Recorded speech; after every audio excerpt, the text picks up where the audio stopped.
রাস্তা দরকার, কালভার্ট দরকার, নাকি আরও দরকার, ড্রেন দরকার, নাকি আপনার কমিউনিটি টয়লেট দরকার, কিন্তু আপনি আমি সৈকত চ্যাটার্জি, জলপাইগুড়ি পৌরসভার উপপৌরহিত। আপনারা ভাইস চেয়ারম্যান, আপনারা আমাকে আমাকে ছিলেন। আজকে আমরা ওয়ার্ড নম্বর 2 জলপাইগুড়ি পৌরসভার 84 নম্বর, 85 নম্বর এবং 86 নম্বর বুথে আমার পাড়ায় আমার সমাধান এই কর্মসূচিতে এখানে অংশগ্রহণ করতে এসেছি। আপনারা প্রত্যেকে জানেন যে বাংলার মাননীয় মুখ্যমন্ত্রী শ্রীমতী মমতা বন্দ্যোপাধ্যায় একটা যুগান্তকারী পদক্ষেপ গ্রহণ করেছেন। পদক্ষেপটা কি? পদক্ষেপটা হচ্ছে যে শুধুমাত্র এরকম ক্যাম্প, এরকম সুসজ্জিত ক্যাম্প, আপনার প্রায় 27,000 ক্যাম্প হচ্ছে। মাননীয় মুখ্যমন্ত্রীর এই অদম্য মনোভাব এবং এই যুগান্তকারী চিন্তাভাবনাকে সফল করবার জন্য যিনি সবচেয়ে বেশি উদ্যোগ গ্রহণ করেছেন সেটা হচ্ছে জলপাইগুড়ি পৌরসভা।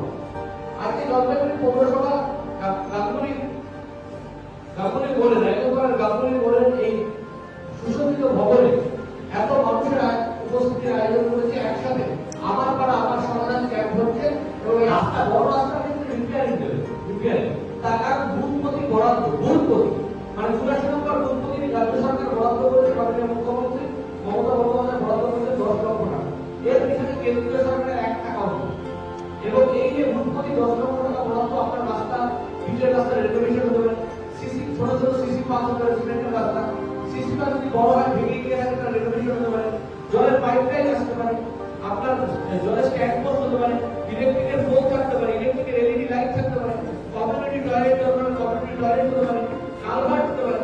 আপনার এখানে ভারতবর্ষে আজ পর্যন্ত হয়নি যে আপনার এলাকার উন্নয়নের প্রস্তাব আপনি দেবেন এবং জানুয়ারি মাসের মধ্যে সেই উন্নয়নের কাজ কমপ্লিট হবে।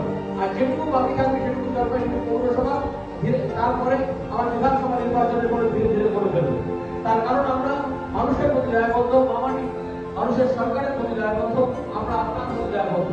এবং কোনো হেজিটেট করবেন না, যার যেটা প্রস্তাব সেটা কাউন্সিলরের পক্ষে